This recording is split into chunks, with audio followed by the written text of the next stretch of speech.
Jason Dole, thanks for sitting down with TalkToDrivers.com. I appreciate you having me here. It was quite the opportunity, and I'm really happy to be involved with this. How old were you when you started racing? I was actually 16 years old, so compared to a lot of the competition and what you see at tracks like the Fort Wayne Coliseum and other areas, it's kind of a little older, so we're hopefully going to get caught up. What do you hope your racing future holds? Well, I've kind of learned through the years that some of the larger goals that I had, it's going to be really difficult to make those happen, so we're just kind of go race by race and year by year. For this year, we'll see what we can do and run maybe for the IRS and with Badger, wherever they want, whatever they have going, and whatever other clubs we can hit too. What has been your most memorable moment in racing to date?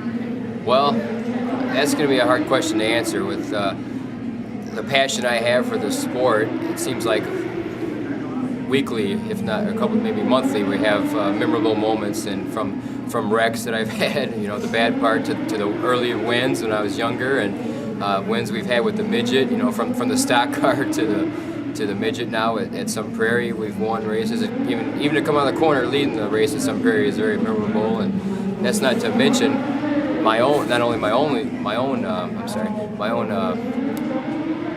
memorable moments, but watching races that I've seen others be involved with, and from the history of the sport, it's been really interesting to me.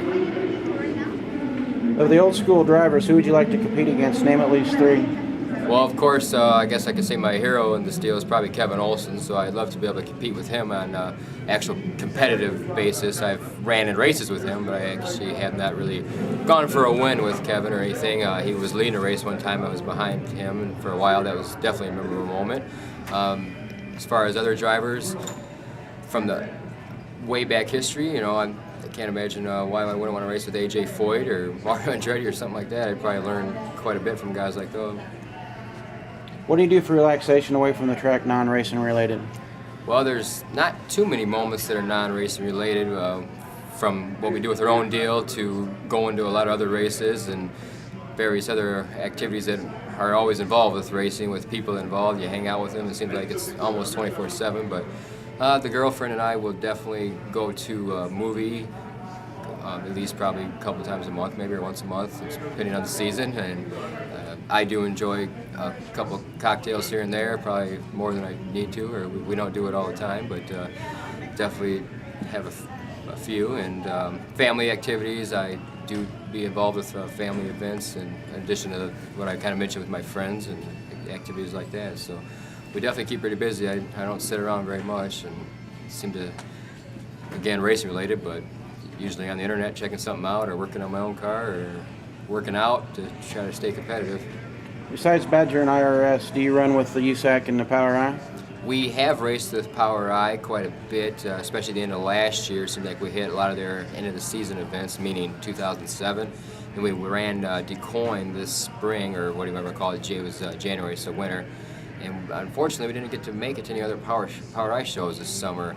It's kind of hard enough to get help to go to Sun Prairie, which is only an hour and 15 minutes from my house, and the Power I shows are a little bit farther away. And the crew that I have, I'm very fortunate to have the people that came with this weekend. Again, my girlfriend Felicia and my major sponsor, JJ Precision Grinding, owner Andy Jones and his wife Tracy Jones.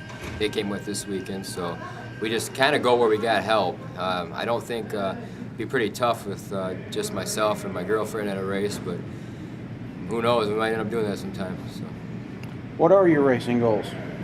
The racing goals, I guess, again, just to get to the next race, really, and be as competitive as we can be. And if we got a race, you know, you always look at the schedule and you see where you're going to go and where you want to go. And if we can put together a championship run, possibly with the IRS, if they keep the rules where they're at last year, I think we can definitely be competitive, especially on the dirt. And well, like I said, we'll have to see what is going on with BMARA up there in Wisconsin, and hopefully maybe we can go for a top 10 with them and whatever else we can fit in here and there. What has been your most amusing, embarrassing moment in racing today? Well, at first I kind of had trouble with this question. I have unfortunately been embarrassed by a few things as far as mechanical issues, that maybe we left something, I should say or somebody left something loose. That's pretty embarrassing, but thinking on it, definitely the most embarrassing moment was this spring at the Rockford Speedway. The first time I ever got to race a midget at Rockford, I had the opportunity to start at the pole of the feature after I think we had a decent run in the heat. We had some early trouble during the day, and we finally go out there and we had a good run in the heat and taking the field into the first corner on the feature event on my hometown track 2 minutes from my house, and I couldn't get the car to turn. So again, I don't know if we were fighting taking a dirt car and trying to run pavement, but I basically took out half the field, and I thought that they had kind of DQ'd me from the race, and I thought, oh man, we had championship aspirations and everything, and I threw it all away, but we ended up finding out that I was DQ'd because I had gotten out of the car, and I was ignorant and didn't understand the IRS rules, and you cannot get out of the car under a red. So we got that kind of resolved. I had a crew kind of come around me. I was basically ready to quit and everything after that. That was definitely the most embarrassing moment. Are there tracks or races you want to run that you have not?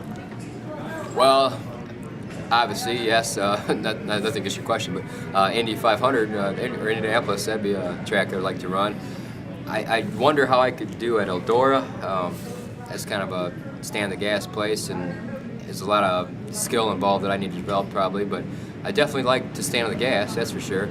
I don't know, there's tons of, pretty much every track, anywhere there's a racetrack, I'd love to run it, you know, from Bristol and NASCAR to short tracks down the street. We'll go if we can.